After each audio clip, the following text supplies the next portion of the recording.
जी, अस्सलाम वालेकुम जी, welcome back. आज हम जिस चीज़ के बारे में बात करेंगे वो भी एक कॉमन से है। सीने में जो दर्द होता है ना, वो किस वजह से होता है? एक मैदे की वजह से होता है, एक दिल की वजह से होता है। इन दोनों का हल्का-सा फ़र्क में क्या होता है? जो मैं बताना चाहूँगा, जो मैदे का दर्द होता है, जैसे सीने में हो जाता है, उसे हम कहते हैं हार्ट बर्न कहते हैं। वो यहाँ पे जलन होती है, हार्ट बर्न।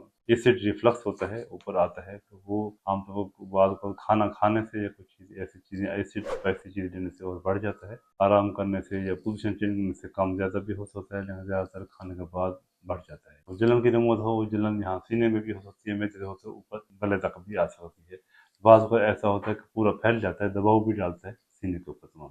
अगर हम इसको तो देख लें दूसरा हार्ट का, तो हार्ट में क्या होता है कि बहुत सीवियर शायद पेन होती है, पेशेंट के साथ स्वेटिंग होती है, नोज़े वोमिट बहुत ज़्यादा होती है, पेशेंट खुदा न खासा कोलैप्स हो जाता है, आपको अनकॉन्शियस भी हो जाता है और तमाम जो फीचर के साथ उस लिहाज से, और वो फिक्स होते हैं या बढ़ता जाता है तमाम। तो ये हल्के से थोड़ा सा फ़र्क है, इन दोनों को उस लिहाज से हम कंट्रोल कर सकते हैं। स्टमक की वजह से है तो उसके हम सारे के सारे जितनी रेमेडीज़ हैं, उसकी प्रोफिलैक्सिस है और फिर मेडिसिन है, उस लिहाज से खुदा न खासा कार्डियक है तो हम फ़ौरन इमरजेंसी शिफ्टिंग और प्रॉपर उनका इवैल्यूएशन करते हुए मेडिकल के साथ साथ फर्दर इंटरवेंशन, उसके पीसीआई तमाम चीज़ें कर।